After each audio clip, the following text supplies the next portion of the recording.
Office వాళ్ళందరూ కట్టుకొని వీరేంద్ర ఇంటికి వస్తారు.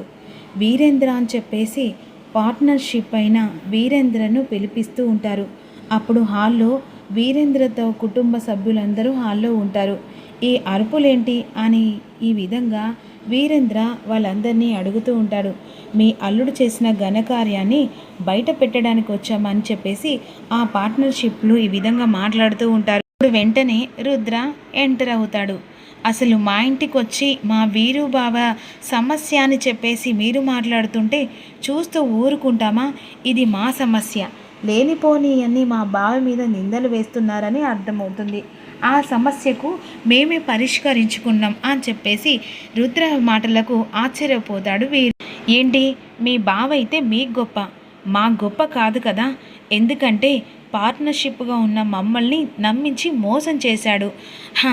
మా బావ నమ్మించి మోసం చేశారని అంటున్నారే, అసలు మా బావ నమ్మించి మోసం చేశారు చెప్పండి అని ఈ విధంగా రుద్ర అంటుండగా వీరు తలదించుకొని కంగారు పడిపోతూ ఉంటారు. సూర్య వాళ్ళ దగ్గర కోట్లు దోచుకొని అగ్రిమెంట్ క్యాన్సిల్ చేసి మీ కుటుంబాన్ని రోడ్డు పాలు చేయమంది సలహా ఇచ్చింది మీ వీరునే అని విధంగా అనేసరికి ఒక్కసారిగా అందరూ షాకింగ్గా చూస్తూ ఉంటారు. వచ్చిన పార్ట్నర్షిప్ వీరు గురించి బండారం మొత్తం బయట పెడుతూ ఉంటారు.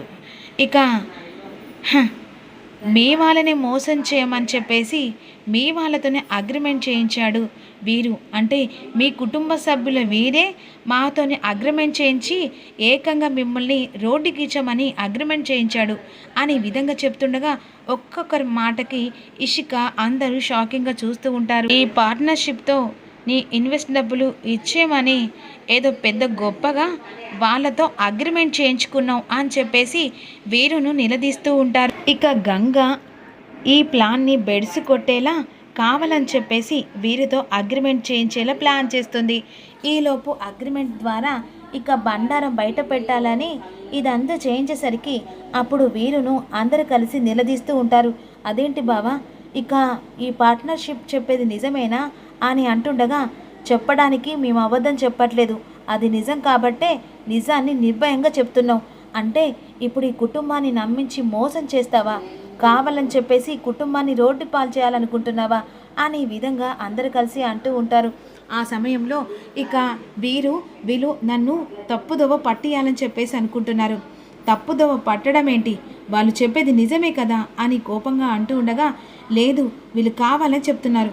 అదేంటి, నువ్వు ఆల్రెడీ మాకు సంతకం పెట్టావు కదా, అలాంటప్పుడు వాళ్ళు తప్పుదోవ పట్టించడం ఏంటి అని చెప్పేసి గంగ మారు వేషంలో మాట్లాడుతూ ఉంటుంది. మరి ఆట రసక్తి చేయడానికి రుద్ర ఏం చేయబోతున్నాడు అనేది రేపు చెప్పుకుందాం.